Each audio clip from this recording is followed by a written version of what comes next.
ওনার কিন্তু ভাই সর্বস্ব হারা একজন মানুষ। ওনার পরিবার চালানোর মতো সামর্থ্য ওনার ফ্যামিলির নাই। ওনার পোলাপান বাচ্চা কাচ্চারা যারা রয়েছে তারা খুব কষ্ট করেই, কারণ হলো কারো বাবা কেউ ফেলে দিতে চায় না, ওনারা চেষ্টার কমতি রাখে নাই।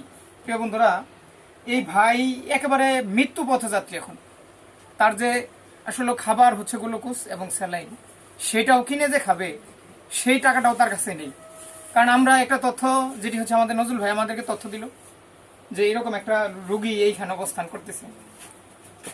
সেই চিন্তা ভাবনা করেই আমরা তার জন্য কিছু অল্প পরিমাণে আমরা সীমিত আকারে কিছু দেওয়ার চেষ্টা করেছিলাম, যে তার যে বাজার রয়েছে তার পরিবার চালানোর জন্য চাউল, ডাউল, তেল, এই আনুষঙ্গিক আমরা প্রথম ধাপে দিয়েছি।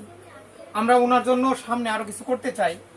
প্রিয় বন্ধুরা, এরকম ধরনের ভিডিওগুলো একটু শেয়ার বেশি বেশি করবেন, তাহলে হয়তো কোনো না কোনো দানশীল মহান ব্যক্তির কাছে পৌঁছাইতে পারে। প্রিয় বন্ধুরা, একেবারে কিন্তু উনি শেষ, কারণ হলো হয়তো কখন তার এই দুনিয়ার আলোটা নিভে যাবে। এই যে আমরা একটা অবস্থান দাঁড়িয়ে আছি, এই যে টাকা পয়সাগুলো আমরা ইনকাম করি আমাদের বাচ্চা কাচ্চা ফ্যামিলির জন্য, কিন্তু এরকম যদি আমি হই, এই জায়গাটা যদি আমার দ্বারা, আমার এই ভাইটি আমার অবস্থানে দাঁড়াইতো, আমি যদি এই ভাইয়ের অবস্থানে দাঁড়াইতাম, তখন কত কষ্ট লাগতো ভাই। কেউ কি নাই এই ভাইয়ের ফ্যামিলির পাশে একটু দাঁড়ানো? দেখুন তাদের যে ঘরের অবস্থা, এইখানে একেবারে জরাজীর্ণ অবস্থায় তারা রয়েছে। থাকার ব্যবস্থাগুলোও একেবারে খুবই সংকীর্ণ। এখন থাকবে, খাবে না চিকিৎসা করাবে? প্রিয় বন্ধুরা, একেবারে এই যে একটা অবস্থা, আমার কাছে নিজের কাছে মায়া লাগবে। আমার কাছে মনে হচ্ছে যে আমি যদি এই লোকটার আরও কিছু দিতে পারতাম, তাহলে হয়তো আমার মনটা খুব শান্তি হতো। প্রিয় বন্ধুরা, আপনারা একটু বেশি বেশি শেয়ার করেন। কোনো না কোনোভাবেই কোনো দয়ালু, কোনো মহৎ ভাইয়ের কাছে এই ভিডিওটা যাবে এবং উনি হয়তো ওনার মাধ্যমেই কিছু পাবে। আচ্ছা, আমরা ওনাদের ফ্যামিলির একজনের সঙ্গে একটু কথা বলতে চাচ্ছিলাম, যদি কেউ একটু কথা বলতেন। আসেন চাচি, আসেন। এই যে এই অবস্থা এই চাচার, তাহলে কতদিন থেকে ওনার এই অবস্থা? প্রায় 1 বছর। আপনারা তো হাতি ক্ষতিগ্রস্ত হওয়া একটা মানুষ, কারণ আপনাদের বসত বাড়ি সব হাতিয়ে ভাঙছে না? ভাঙছে, সবাই পাইছে, কিন্তু আপনারা আর্থিক পান নাই। আচ্ছা, আপনারা এই চাচা যে অসুস্থ হইল, ওনার কি সমাজসেবা অফিসে অ্যাপ্লিকেশন করেন নাই? টাকা পান নাই? এখনো পান নাই? না, এটা তো পাওয়ার কথা, কারণ সমাজসেবা অফিস তো এটা দেবে, আপনাদেরকে দিবে। আচ্ছা, আপনার কোনো বিকাশ নগদ নাম্বার আছে?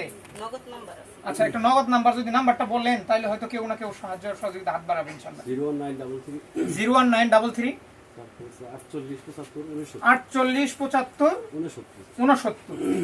আরেকটা বার বললেন তো ভাই। 01933 48 75 69। ভাই, যাই যা পারেন, যাই যা পারবেন, 5 টাকা হোক 10 টাকা হোক, এটা ওনাদের পার্সোনাল নগদ নাম্বার, ওনারাই পাবে।